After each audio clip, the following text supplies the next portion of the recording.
started with our very, very first panel. That's going to be chaired by Natasha, Devon, MBE. I'm going to let her introduce the panelists, one of which is me. So I'm just going to take a seat right here and sort of a tutu. I'm going to give you a cuddle and I'll see you imminently. Right. You take a seat, have your panelist hat on, and I will introduce the wonderful Natasha, Devon, and the panel. Come on, make some noise.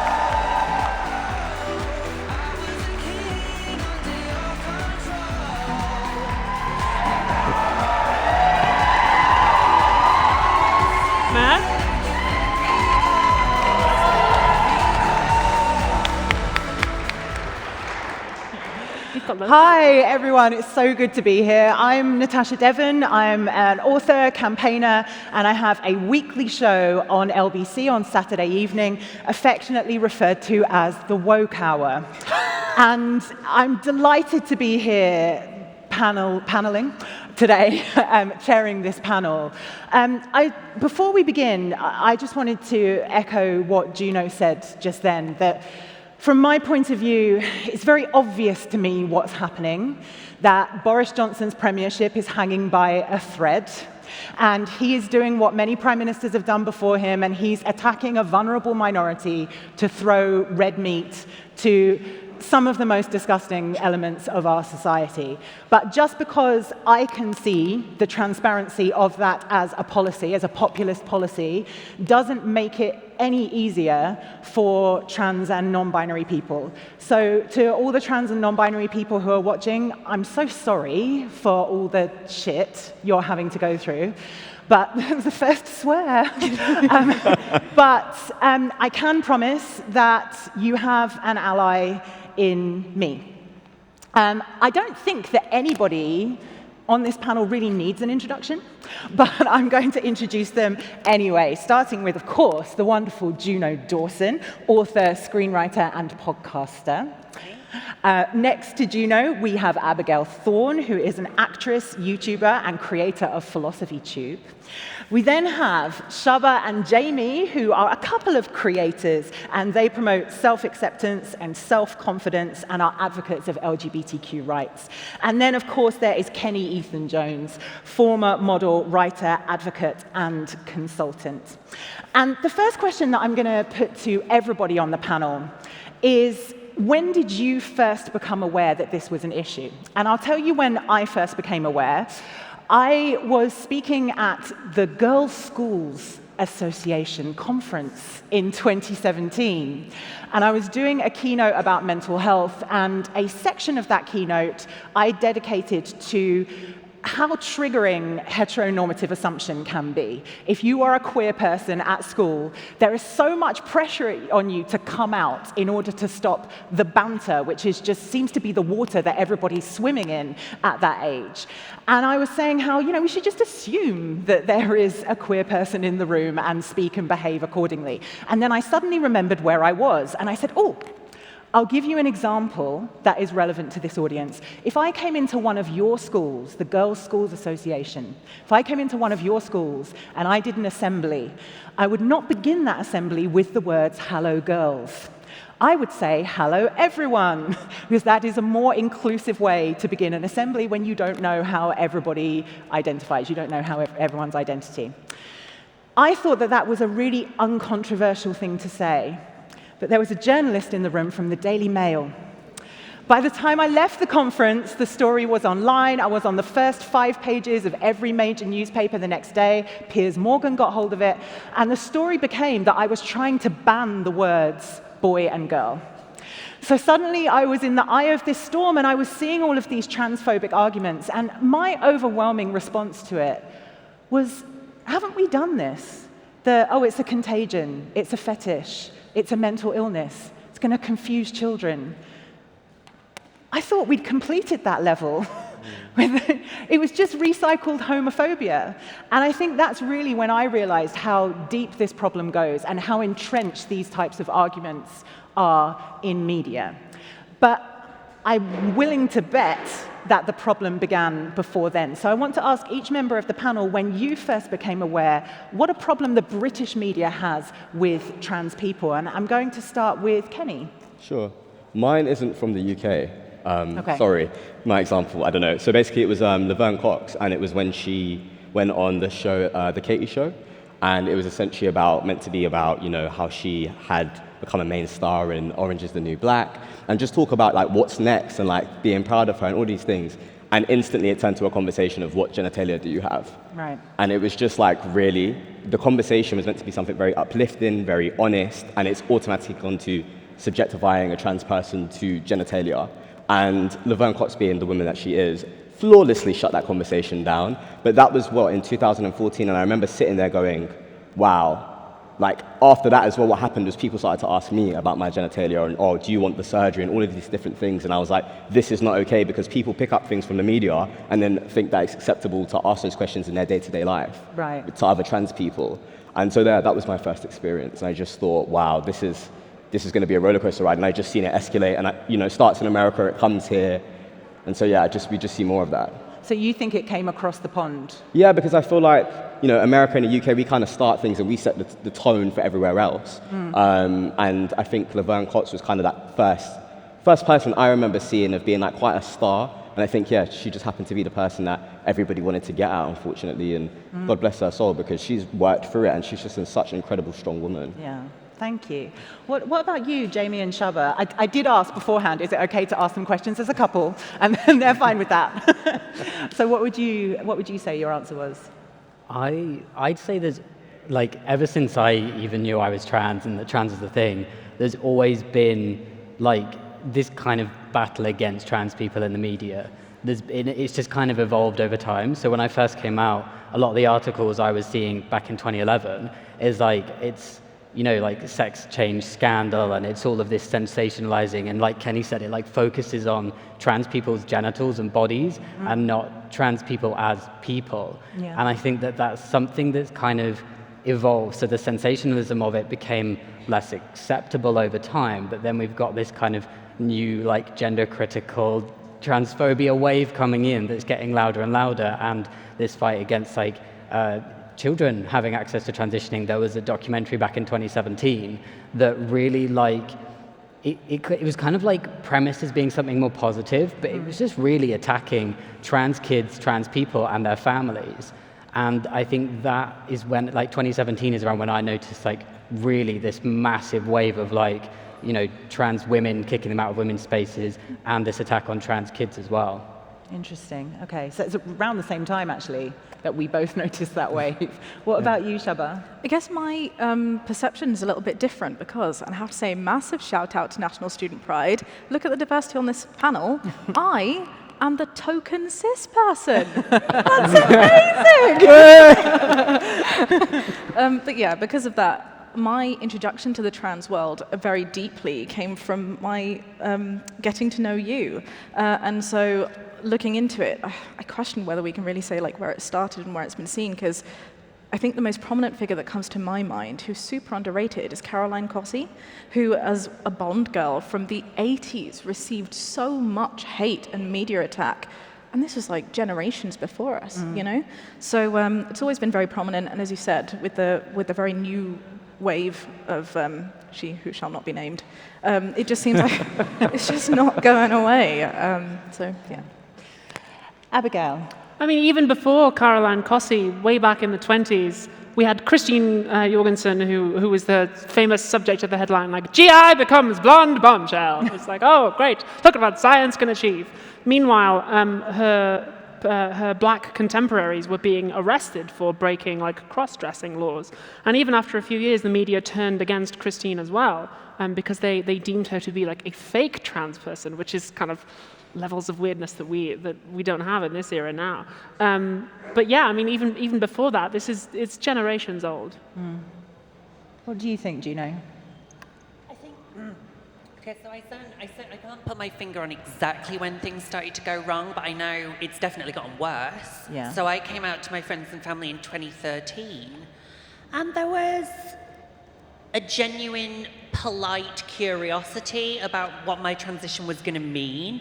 And by this point, I was already working in the media, but I was working almost exclusively with women. My editors have always been women, my publicists have been women, my marketing, and they were overwhelmingly supportive. And so I thought this is brilliant, because in my lived experience, even with my mum, who was a 60-year-old office worker from West Yorkshire, she was like, oh, this is quite a lot of information. How are you going to get married? Well, I managed. And so I thought, well, this is great. You know, people by and large are cool, you know, or, you know, sometimes they're curious and they might ask the wrong questions. I'm not going to say which member of the Saturdays asked me about my genitals, but it was a member of the Saturdays. But it didn't come from a place of meanness. It didn't come from a Piers Morgan-y place. It just came from a genuine, like, oh, okay. And you can always tell as a trans person, I don't want to speak for anybody else, but I can always tell when somebody is being nosy and when somebody is being aggressive. Right. But there was definitely, I think it's interesting what Jamie said around 2017, because there was a turning point. And I think, and I'm sure we're going to get into this, it's definitely a problem in the UK, because when I've worked in America or Australia or New Zealand, the first thing people ask me is, what on earth is going on in the United Kingdom? And I think there is a real issue with the fact our media, the mainstream media, which consists of news programs and the tabloid newspapers, they haven't really changed their staff since 1995. Yeah. And so we've got now journalists who are clinging onto jobs for dear life, and fair's fair, that's their job, they're contracted. But it means that we're not seeing a lot of people your age getting breaks in traditional media. So that's why there is this very definite difference between publications like Vice or Galdem compared to things like The Guardian or The Times, where you by and large have these columnists who are in their like late 40s, early 50s, who are setting the tone of the conversation. And I don't think their voices are representative of the people I meet in my life. Yeah. But my gosh, they are loud voices. Yeah. And they are sucking the oxygen out of every conversation about us. I know of whom you speak, and it is reminiscent of sending Priti Patel in to advocate on behalf of refugees. It's just not a representative voice, so I get that. And that brings me really nicely actually on to my next question, which is, where do you all stand on how much you will contribute to this stuff? Because I think we've got this issue of a dearth of trans voices in media debate. But on the other hand, I can see how it would make you feel to have to sit there and justify your existence. It must be a very dehumanizing thing. So do you have a policy on when you will say yes or no to media appearances? Kenny, again. Oh, such a good question. I went through this phase in my career where I was like, I'm going to say yes to everything, because I was in a place where I just wanted to kind of expand, I wanted to be challenged, and I left feeling like absolute-ish, because I was just giving too much of myself away. And the thing is, most of the places that I was going to were more right-leaning people, and I'll be honest, like, my opinion is right-wing people don't want to have a conversation, they just want to talk and be right. They don't want to compromise, they don't want to learn, they don't want to actually engage. It's just, I'm right, you're wrong. And so when you put yourself in a position of that and you go in with an empathetic heart and being like, let's talk about this, like, let's have a conversation, and they don't want to, all you are doing is having a fight that you're not going to win. And so it just took a toll, and I was like, am I actually making a difference here? And, you know, it's funny because I've been on LBC and, you know, had that conversations with people and felt just left feeling like some people will come up to me in public and be like, oh, I'm so glad that you said that, like, you know, as first person that I've, you know, spoken about with like about trans issues or da-da-da. And it was really nice, but like what it left for my mental health, I was like, I can't live like this. Like I would go home and be like, I don't deserve to be treated this way. And so I've had to kind of set boundaries and be like, I'm only going to go to spaces and engage with content in general in which people are willing to have conversations. Okay. If you're not willing to have a conversation, I'm not willing to be there because I shouldn't be there. And I think for places that are more right-wing than more harsh, that's where we need our cis allies to step in, because you're able to, you know, it's not your life. You're able to kind of like disassociate from the issues, whereas I'm sitting there and they're telling me I'm a woman, and I'm having to be like straight-faced, professional when I want to punch you in the face. Yes. You know what I mean? So it's quite hard, and so yeah, I'm being honest, like it's difficult. And I think as you get older, and the more that you just want peace in your life and just want to be accepted as who you are, and it's hard to think about trans kids that are coming up now and what they have to deal with. And I'm in a really confident place, but the trans media and the way that trans people are depicted online is becoming worse. And it's very heavy. And so all I wish is that trans allies step in where trans people shouldn't be, because the conversation is not in good faith. Yeah. And I suppose that can be a difficult thing to establish from the outside. What about you, Jamie? Are you on the radar of the mainstream media? Do you get a lot of requests? We do get things from time to time. Like typically we get approached as a couple as well to kind of give a trans perspective and like the perspective of a cis woman as well. And I think like I completely agree with everything Kenny said. We went through times of saying yes to things, and it's just like it's picking between like, do I stand up for like myself, my identity, the trans community, or like, and do I pick that over my own mental health? And it's such a difficult spot to be put in. And you're right, like when you're hearing people just they're not listening to you. And even if somebody like on the end of like the TV show is listening to that, or the radio, they're hearing it at home, you don't see that when you're sat in front of that person who is like dehumanizing you in front of your face. So we've had chats about it when we say yes, when we say no. And like Juno said, when you can tell the difference when somebody's asking a question and they're just nosy, or they don't understand what they're asking, or they're being aggressive, that's kind of a line that I've drawn. It's like, if it seems like they don't understand and they want to, then yes, like engage in that conversation. But if it is aggression and it's just transphobia, then that's something that we tend to stand back from, because like, yeah, it messed with my head a lot. Yeah. And I think adding to that point as well, there's only so much due diligence that you can do as public figures when you're being approached, particularly since this whole like TERF debate, thing has become very mainstream. It's such a shame that we can no longer trust publications and platforms that promote themselves as being impartial. They're coming over to you and saying, yeah, representing every side of the argument, letting listeners and viewers, as we deserve as people, to make our own minds up. But when that becomes corrupt, it's really difficult to be able to say yes. But then you're also battling this internal conflict of saying, well, if Jamie doesn't say yes as a trans person, or if I don't say yes as the ally, there's going to be no one else there to counteract that point. So where do you go? And I think you made a great point, Kenny. I do think then the responsibility can sometimes shift, and the onus does shift onto people who are able to use their privileged platforms as cisgender people to promote those rights as much as possible, without then taking over the stage. But I also think that cis women who are allies do need to speak up, because if you were looking from the outside in with no knowledge of this, what we're told is that there is a contention of rights between cis women and trans women, and that all cis women agree that trans women are a threat to their rights. Whereas actually statistically shows that most cis women don't feel that way. There's just this very vocal minority who claim to be speaking for all of us. So it's like I said to you before, there's definitely room for you in this conversation. We're in it. What about you, Abigail? What's your policy on when you'll say yes or no?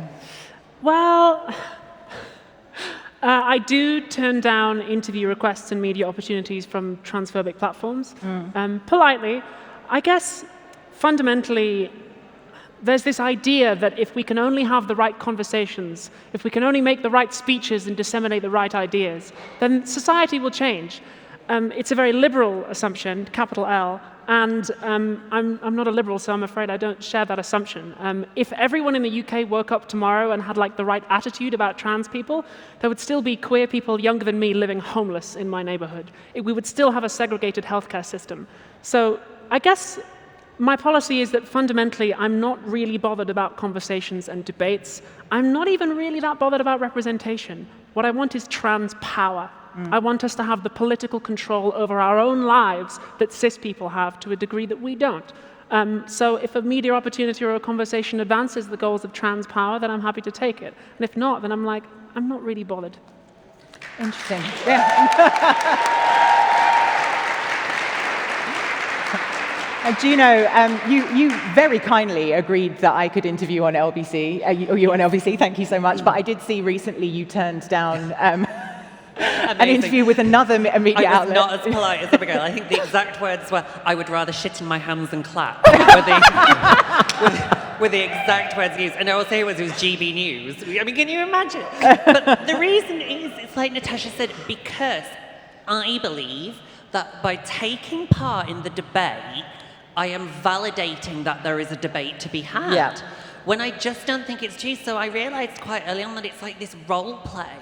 It might as well be, you might as well go on Good Morning Britain and play the role of Romeo or Juliet. Because, you know, we've got this person in and they're going to be the gender critical and then you're going to be the trans person.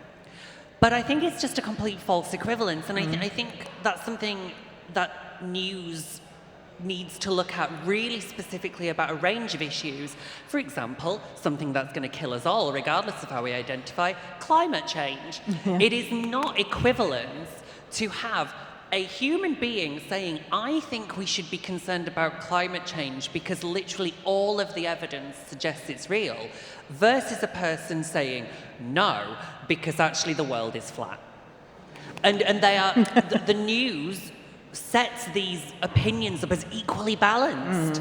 And that's what they're doing with us. So you get Kenny on, living his life, eating what he eats, going to the gym, being Kenny, being a human, existing, versus somebody with really extreme views that very few people in this country possess, as if this was equal. And actually, it's not balanced. And if there is anybody from the BBC here, please learn what journalistic balance is, because that is not it. Person existing versus very prejudiced, bigoted person is not balanced. It would only be balanced if Kenny was also trying to take cis people's rights away. Then it would be balanced. Are you not? Just to let everybody know, I'm not trying to do that. I'm glad we could settle that, because people have been talking a lot about it. I know, the internet, right? At the very least, if you're going to invite an organization that claims to be advocating for women's rights, you should check whether they ever talk about women's rights outside the context of trans rights, because that's the difference between a grassroots organization and an AstroTurf organization, and that's just such basic media literacy. It always astounds me the extent to which it's absent. And staying with you, Juno, I wanted to ask, what is the most persistent myth that is still doing the rounds in media about trans lives or trans rights that you just wish would get in the sea? Well, I mean, all of it. I mean, where to begin? But I think the two, and it's slightly different for trans masculine people versus trans feminine people. With trans feminine people, it's that we are in some way predatory, or even that. So a lot of them will say, no, I'm not transphobic, but we just think that if trans women have rights, then murderers will come in Topshop. Well, good luck, because Topshop shut down. And then I don't want to speak over trans men, but I think with trans men the issue is around being confused, deluded gay young women who've been transed by Juno Dawson's Instagram account. Yeah. Which isn't even true. I don't get commission. If I did, I would consider it, but I don't. Great. And what about you, Abby? I think the most persistent myth is just the core myth of a patriarchal society, which is that there are two immutable biological sexes that cannot be changed and come with predetermined gender roles attached. The biological fact of the matter is that human beings can change sex, and we can also change our presentation, our gender identity, whatever you want. And a society that relies on there being strict gender roles and assuming that those gender roles are natural just cannot deal with that fact. And so we see transphobia coming up, and in my opinion, transphobia is best understood as a campaign of organized, deliberate ignorance, a deliberate blocking out of the reality that trans people represent, which is, as I say, that we can change sex and we can change our gender if we want to. It's so interesting what you've just said, because for a movement that claims to be gender critical, there is so much gender stereotyping inherent within it. Just the other week, somebody wrote an article where I was mentioned, and they said, the reason that I'm a trans ally, apparently, is because I have the inherently feminine quality of being a bit naive and apologetic. I'm like, no, I have the gender neutral quality of not being an asshole. Thank you. So about over this side, Jamie and Shaaba, what's the myth you wish would just disappear? I think that's a really interesting point you just said about like the gender critical people tend to put really heavy gender stereotypes on people. And that's where I find a big chunk of like the myths about like trans men come in. And it's like that we are like confused women who were not able to think for ourselves, and we were like controlled and like made to do this thing by other people, and that we wanted male privilege. That's like a massive myth that goes around. And something else I noticed is like detransition numbers. They're presented as being like incredibly high, and like it's this massive pervasive problem. There's thousands and thousands of young women who have regretted doing this, and they don't actually give the statistics. They just kind of give a number that I can't find anywhere. They've just picked that, and then they interview one person that is like, oh yeah, well, because it wasn't who I am, I now don't think anybody else should do it. So they're the two main ones that I've noticed. For me, it's just that the myth is that trans women are men. I don't understand not only the fact that this entire ideology is based on something so ludicrous, but also something that really shoots them in the foot. By them, I mean TERFs. Because if you really want things, that's the other myth, right? That cisgender women would be better off in spaces that are regulated by sex assigned at birth.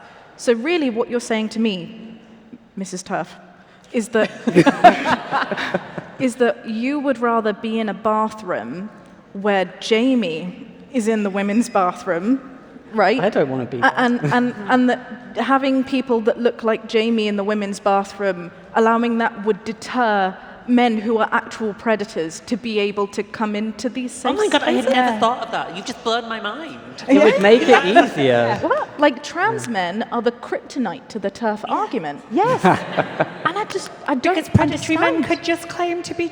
Yeah. Today has been so worth it. We're 45 minutes in. Yes. Oh, thank you. What about you, Kenny, on the myths? So I'm going to take it a bit serious. Sorry, I feel like I'm ruining the vibe. Kids are transitioning. Bothers my soul. And I think, just to kind of like my opinion and where I sit on this, it's like, when that comment comes out, it's usually from right-wing media that are actually talking about teenagers, 16, 17, 18, 19-year-olds, that they use the word kid because they know that the word kid makes them sound like they're 8, 9, 6. Yeah. And so it seems like that. And when they're talking about transitioning, they're actually talking about socially transitioning. They're not talking about medical intervention. They're talking about changing of pronouns, allowing the child to dress how they want to, and being able to explore their gender, which is very different to medical intervention, but it's portrayed as they're starting hormones and they're having top surgery and all of these things. And like, I'm like, where? Where? Yeah. This doesn't happen, but it's sold that way to just incite fear in people and make like this hysteria and, oh my God, these kids are transitioning, this is not okay. And do you know what I mean? They're making just making it out to be something that it really isn't. Yeah. And lots of movements do that because they know it's an emotive thing. The anti-vax movement did exactly the same thing, moved the focus to children. So I think that's a really good one. I want to move the conversation now to social media, and I guess the conversations that are happening about trans lives and rights in that space, but also representation within that space. And I wonder, Abby, as a YouTuber, how you found it coming out, how you found the community, and what the response has been like since you did.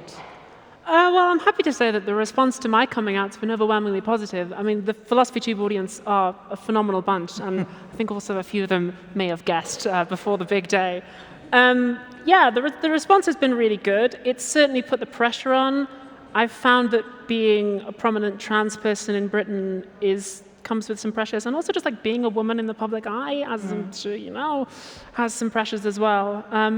In terms of representation, again, I am personally keen to challenge the idea that it really matters. Like, you can't pay your bills with representation. You can't heat your house with representation. It doesn't give you control over your life. Again, I care more about power than I do about representation. But it can be nice, I think. I do have a lot of people come up to me and be like, seeing you on a stage or in a show or a podcast, that really means something to me. Those kinds of individual interactions, I think it really does make a difference, and it's very moving. Do you think that social media could be a vehicle for trans power as well? Maybe, if it can be used to apply pressure in the right way. But again, people talk about, like, can social media get a conversation going?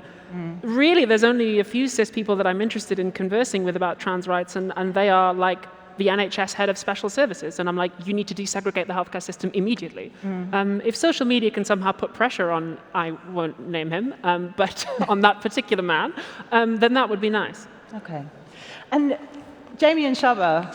Sorry, I should say I'm not calling for people to try and find out who that is. When I said, if social media can put pressure on him, that was not me like summoning anything. Please don't do that. Yeah. Just need to... Good disclaimer. Thank you. So I've seen videos where the two of you, you're answering questions about your relationship that have come in from your audience. I think that's a sort of wonderful service that the two of you provide, but you're obviously having to curate as you go through. So in terms of what's coming in and the response that you're getting that we don't see as a viewer, what's the kind of ratio of negative to positive? Do you want to take this one? Honestly, it would be less than you would think. I think it... Hang on. I'm trying to think. Because is it less than we think, or are we just like completely numb to it now and don't really see it anymore? I think it's probably a mixture of both. Like, there's less like actual like negative, but there's a lot of this is very personal. Like, this is really like overstepping a line of information that we've never offered in the first place, and you wouldn't ask anybody else. That's like the overwhelming like type of question we get, is about the incredibly personal things that you wouldn't go up to anybody else on the street and be like, so what do you do in the bedroom? Yeah. Okay. But I will say, with absolute confidence, for every one negative anything online, there are 10 positive people already coming to have your back. And I think that's a wonderful thing about the social media space, because people are able to find their tribes, their communities, their areas and their bubbles. And I have such a love-hate relationship with social media on many fronts, but the one thing that I will say it's so fantastic for is it's taken the gatekeeper key away from these big media corporations that do sensationalize and provide these like one note. This is what a trans person looks like in a movie. This is what a brown person looks like on TV, and just provide really candid experiences. Like, some people go, oh, who cares if Jamie's making a piece of toast? Well, I care that Jamie's making a piece of toast, not because you're making a piece of toast, but because it just shows that you, just like everyone else, are just a person who happens to be trans. I think it can do a lot to humanize trans people. Yeah. Just be like, hello, we're people. Like, Yeah. we're not always these like political beings that have and we don't have an agenda. We're just here living our lives. Yeah. I love that. And Kenny, I know that your platform is Instagram, and you also speak about defining yourself as an advocate more than an activist. And that really intrigues me, and I wonder, is social media part of your advocacy? Like, how do you define that as a role? Yeah, so for me, the kind of definition is an activist is somebody who engages with like law-changing work. So petitions, lobbying, kind of does like what I would classify more as the nitty-gritty. And an advocate is, my version of it is about changing hearts and minds. And obviously that kind of like extends into activism because people make votes, that changes into law and policy. But yeah, my role and what my Instagram is all about and what I stand for is conversation, like humanizing, empathy, like let's talk. And I do a lot of like Q&As where people get real like, they want the details, And I'm down for it because that's the kind of relationship that I've built with my audience. And I quite enjoy that. And I think that having that little corner of the internet where I feel safe, and I think that what Juno said earlier about the questions are coming from the right place is really wonderful. But it is hard, especially when, I feel like Instagram's algorithm in particular is kind of like a copycat of the world that we exist in today. So there is still like transphobia. Like, I posted a picture once, I'm not gonna lie, it's fairly raunchy, okay? And I lost my shit about it because it got taken down. And I knew that it got taken down because it had been reported, because the difference is on Instagram, this is my belief anyways, when it's taken down instantly, it's because Instagram's algorithm has flagged it, versus when it's taken down later, it's because someone has reported it. Okay. So it got reported, it got taken down. I basically tried to like dispute it and said no. Basically, I'm standing in front of a mirror, I'm holding my crutch, you can kind of see the start of my pubes, I look hot as shit, I had a great time. Posted it, got taken down, I was like, okay, absolutely not, I want to be hot on Instagram, let me do that. And then, God.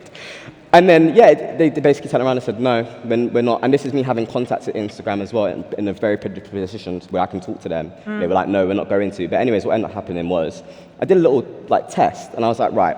I went on my Explorer page, I looked at cis men who basically took photos in the exact same way. I was like, I'm going to report all of these photos, I'm going to see what happens. Yeah. So I used 3 different accounts, and I reported 50 photos, and I checked a month later, and not one was taken down.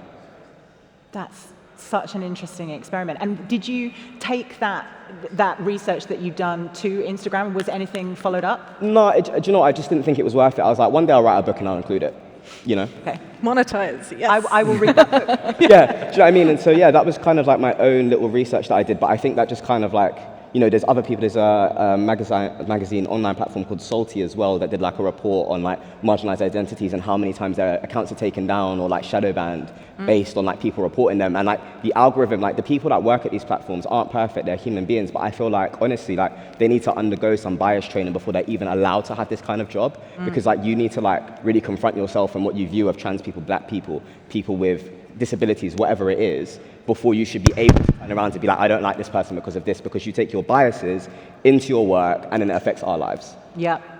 And actually, you've brought me very nicely on to my next question, thank you, Kenny, which is, I had Katie Montgomery on my show a couple of weeks ago, and she told me that a person who I'm going to euphemistically refer to as the wizard botherer, whenever they are in the press, transphobic hate crime rises.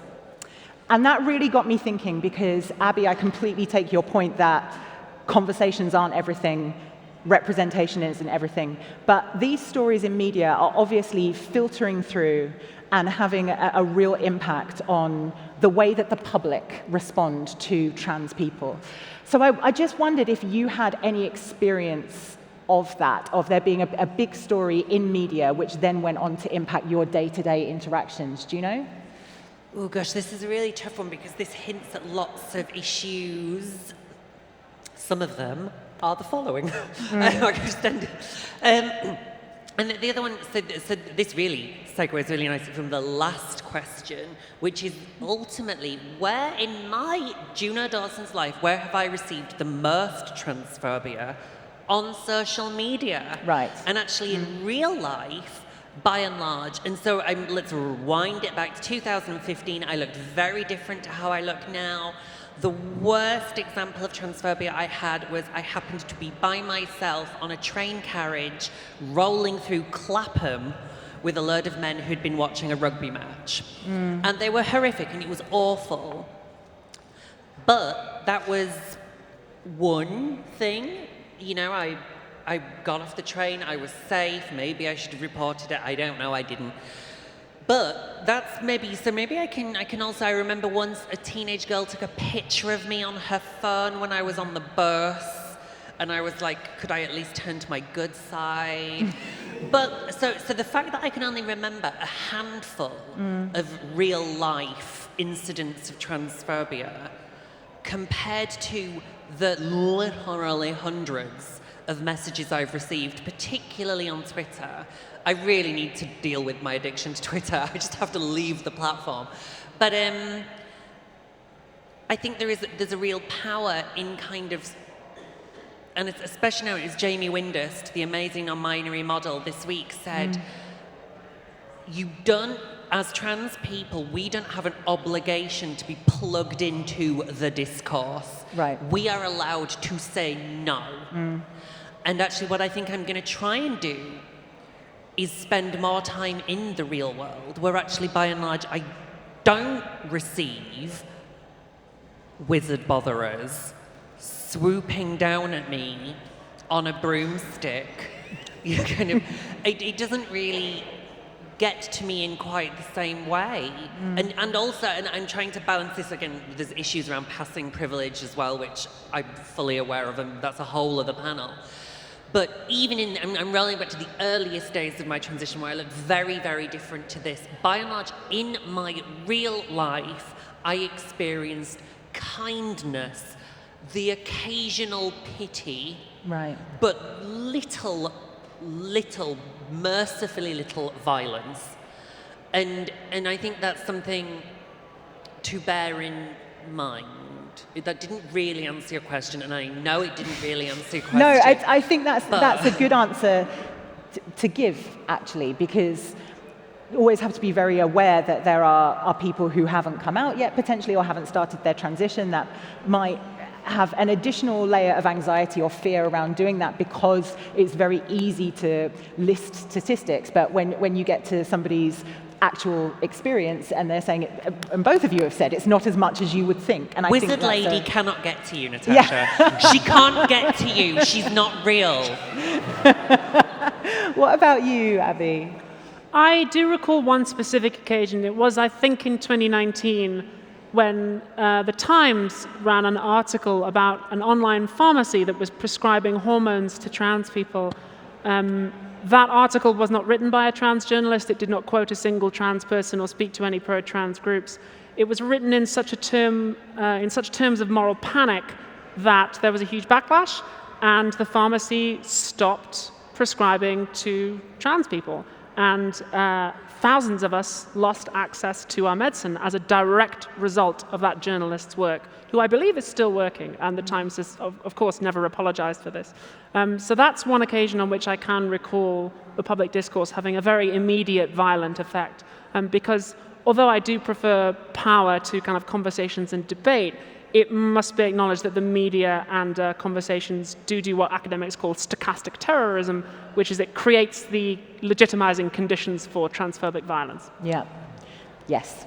And what about you, Kenny? Do you see a correlation between big splashes and I suppose we can bring in the response on social media as well, because obviously on social media your identity is a big part of how you interact, whereas day to day no one's necessarily going to know, are they? Yeah. I think in my day-to-day I'm quite privileged because I've been cis-passing for quite a long time, so I don't really feel threatened or scared or like unsafe in my day-to-day, but I've noticed how the questions come across in my inbox and how people act towards me based on something, especially around like fueled conversation like trans kids and all those things. It becomes, the DMs just become very just like argumentative and aggressive versus wanting to learn, or there's this I'm scared. I have a lot of parents of trans kids that follow me that are like, I'm scared for what's going on in the law and how that's going to affect my child. And so it's kind of hard because you want to be like the superhero that kind of like mediates the situation and reassures everybody, but with how volatile everything is, you can't. Yeah. But yeah, that's been my experience. And what about the two of you, and particularly interested in your perspective, Shaaba, because you are obviously 1 degree removed. You can probably see the response that you're getting as a couple as well. Like, what do you think the correlation is between media rhetoric and the everyday experiences of trans people? I'll let you go first, though. No, go on. I was going to provide a different opinion, so you go first. Oh, okay. Well, I was waiting for your answer, so I'm still coming up with mine. I know I absolutely agree with Kenny on like, I'm also in a privileged position that I've been cis-passing for many years. It's not something I face in like everyday life or like in person, but I do notice the negative comments, DMs on social media. They like mirror things that have been said by like more prominent transphobic people in the media. Sports thing. Why does everybody give two shits about sports at the moment? It's mad. And I get really like shitty questions like, what do you think of this? I think it's awful and it shouldn't happen. And it's like, I know what angle you're coming at, and it's like you can see what piece of media they've read, what things they've watched, the person they're following on Twitter, and it's just regurgitated into trans people's feeds and inboxes. Yeah. So that's really the main thing. That is the inbox equivalent of when you've done a speech at a conference and someone puts their hand up and goes, it's not really a question, it's more of a comment. And it's like, oh, good, a non-expert. That's exactly what this conversation needs. What about you, Shaaba? Yeah, I wonder how different it is. And I only say that, of course, it's a very different experience. I just feel like I'm maybe less qualified because I experience the same level. It's always about you or about our relationship, but still too shit on you, which is so unfortunate. So I'm not sure if being that 1 degree removed is removed enough. Yeah. But what I did want to say is, ever the optimist, turn the conversation into what could perhaps be a powerful thing.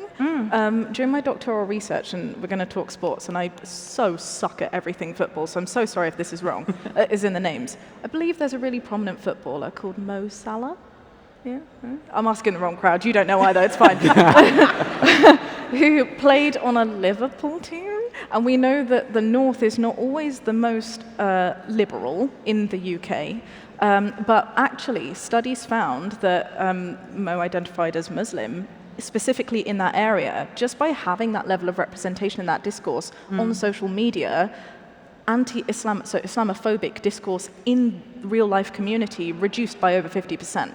It's huge. It does have a really good impact, and it doesn't necessarily have to be negative. Yeah. And that's something that I found in my doctoral research as well recently, seeing how you wonderful people talking with the parasocial relationships that you've built just to share your story genuinely has a very positive and practical effect on reducing prejudicial behavior. So, And that's a really important point to make. And I think, Abby, that was something that was so powerful from your coming out, from what I understand with your conversation with Owen Jones, that you'd already built up this community of people who loved you and respected you and felt that they knew you through your videos.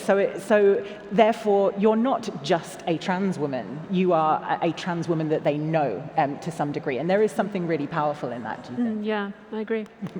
And so my final question, and it speaks to what Juno was talking about earlier about false equivalence, and there are things that we don't false equivali. I think I just made up a word. But there are things that we don't do that with anymore now, because we understand that the overwhelming weight of evidence is on one side rather than the other, so the other point is not really worth making. And that is something that tends to happen over time. So I wonder if and when you can see this media war on trans people ending. When will it end, and what's it going to take? Coming to Kenny first.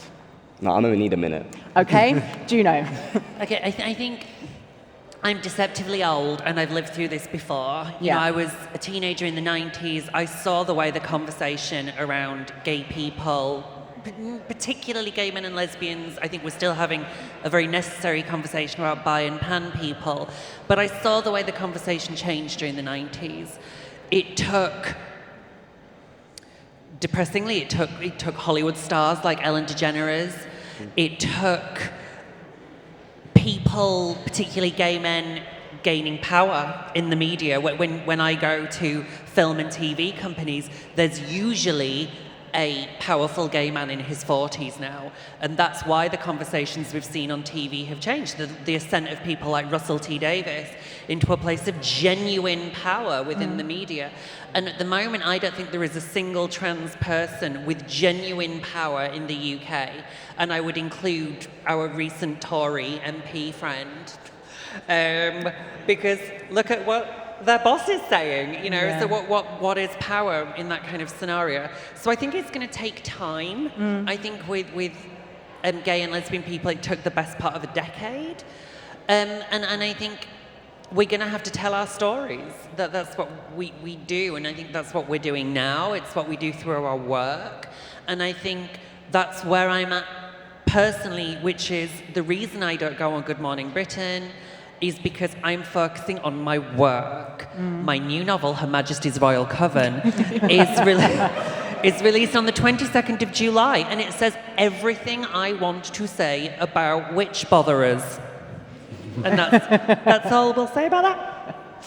Abby, you actually had a really interesting answer to this when we were talking earlier. You're looking at me like you don't remember. I don't. About when. What when was it? does I'm end? glad it was interesting. What did I say? You said the BBC follows the government. Do you remember? Oh, yes, I did say that. Yeah, well, I think looking at history, not to single out the BBC as the sole transphobic media organisation, but they do tend to follow the government. So the BBC platformed climate change deniers until the government said climate change is real. The BBC platformed homophobes until the government said being gay is acceptable, something that they seem to be trying to row back on recently.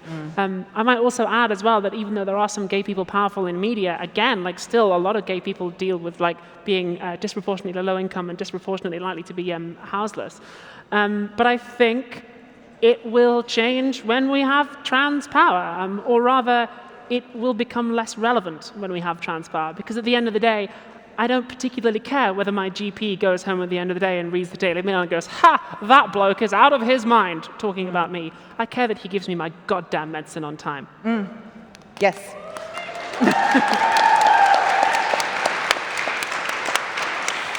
It's interesting that you say about it will become less relevant. I interviewed Eddie Izzard, clang, for my LBC show. I have been a fan of her for so many years. So if you watch the footage of it, it's Eddie Izzard talking and me just going, I love you, I love you.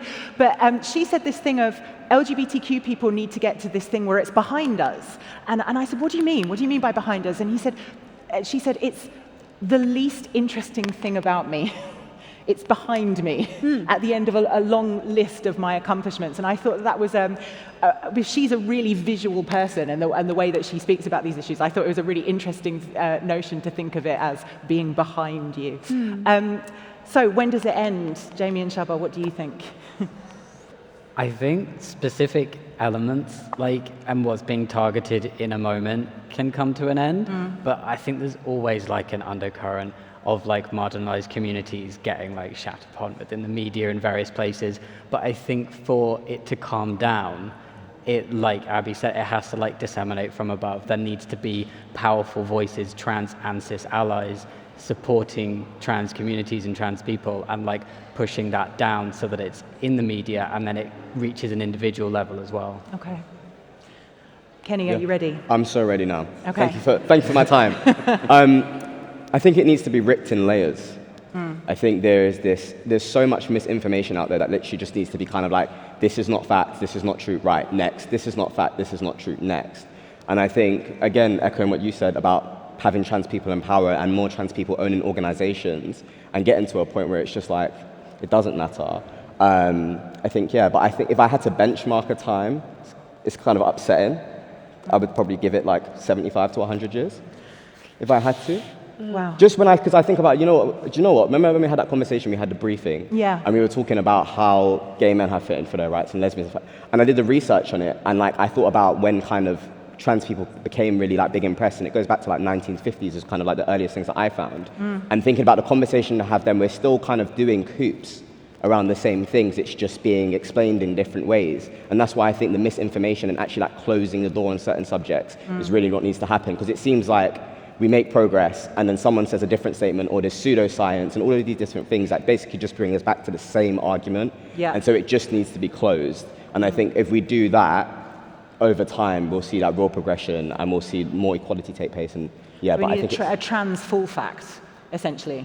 Someone make a page. Yes. Someone make a page. Someone make a Wikipedia of this that is very balanced in argument from cisgender people, trans people. I just feel that's what we need to get to, because it just doesn't feel like a fair fight. I don't know, I feel like that did exist. It was called the Institute for Sexual Research in Berlin, and it was burned by the Nazis in 1920. So we have been going around in circles for ages, trying to build the research and trying to have the conversations. And it's very, very possible to go backwards on that if we don't have the kind of material basis of power to say, okay, wizard lady, you can say what you want about us, but actually it doesn't matter because I have control over my own life now, and there's not a damn thing you can do about it.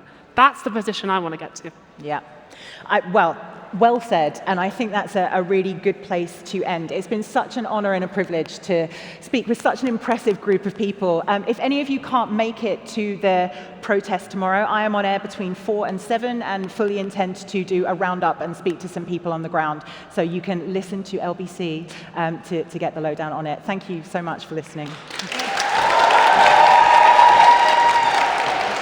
Right, you can start off now. Please give it up for the Media War on Trans People panel, everybody. Natasha Devon, Abigail Thorn, Juno Dawson, Jamie Rains, Shaaba, and Kenny Ethan Jones. You You worked for your money, didn't you?